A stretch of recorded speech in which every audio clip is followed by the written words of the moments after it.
welcome to the first episode of our series, Frames. If you've enjoyed a romantic candlelight dinner at the Oberoi or the Taj Hotel or Grand Hyatt in New Delhi, you probably owe quite a bit, not just to the hotel, but also to our first guest, a musician, a composer, performer, and teacher, Franky Cardozo. Welcome to the show, sir. It's a pleasure to have you here. Thank you for giving us your time. First things first, I just want to tell everybody that he's been born and brought up in Goa. So what is it about Goans and their inclination towards music? See, well, in Goa, what happens with music is we just start as a hobby. And because in Goa, we have music everywhere. Is that the Portuguese effect? Or? Yeah, Portuguese only have got that Okay. as a culture sort of thing in Goa. So I started at the age of 10. Okay. And then it carried on. I was doing my grades. Royal Schools of Music from London. London. So you started with the piano. My uncle used to teach me, my uncle and dad.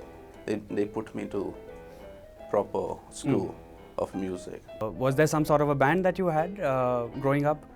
Yeah, that was when I was 18 years. We formed a group. We started as a band and just took it. And what was the band called? Crusaders. Crusaders. That was my first band. Then I taken a job as a solo pianist in one of the hotels in South Goa. So what was the inspiration for taking up the piano? After learning for 5-6 years, it started getting a little boring for me. Yeah, when my uncle was teaching me, he was very strict about classical music. Okay. And he never allowed me to play what I wanted. So that put me a little off. Then I started playing what I liked. When I heard Richard Clayderman playing his piece, it's called Ballad pour Adeline. From that point of time, I took piano seriously.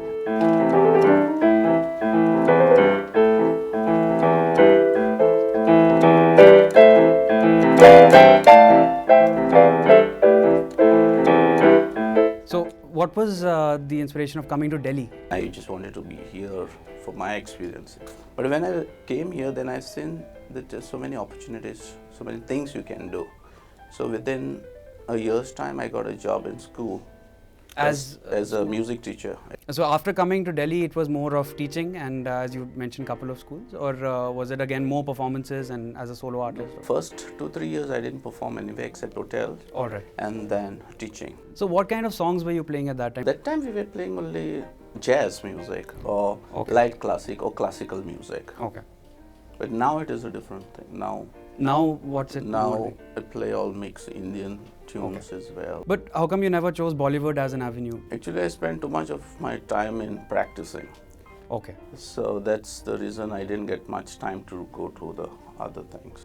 But how important do you feel is music or learning a musical instrument for anybody? See, listening to music is different. Yeah. Everybody enjoys it. Okay, fine, that's one thing. But if you know how to play, that will be much enjoyable. Like first we used to listen to a lot of melodious music, you can say. Now if you listen, remember those bands like Beatles, ABBA, George Baker and all those bands, they produce very good melodious music. And then later on it changed. And then came rap. After that rap, then everything became too much of DJ and all. But tell us more about your jazz band. I mean, how often do you play that genre of music? Mostly jazz lovers, like those who love jazz, they book for us for their party. But it is not as popular as the light music. So what's the main demand right now? It's just DJs, huh? I mean, or is there still any group of people or a crowd which wants light music? Lighter music. And lighter Indian melodies, beautiful melodies which are there you can play on the piano. So is that more of the elder age group or is there still youngsters also? Elder age group. Youngsters very less. Very less. So tell us more about your favorite artists. If you're talking about classical, it is all Bach, Beethoven, Mozart, Chopin and all. And of late, Kid Jarrett is my favorite in jazz. So where do you see yourself headed from here? Continuing with teaching or? Well, I'm trying to go back to Goa after a few years, so let's see. So thank you so much, sir. Thanks. And we hope to bring you more guests with us. And before we bid farewell for this episode, we will be hearing some of Franky sir's music.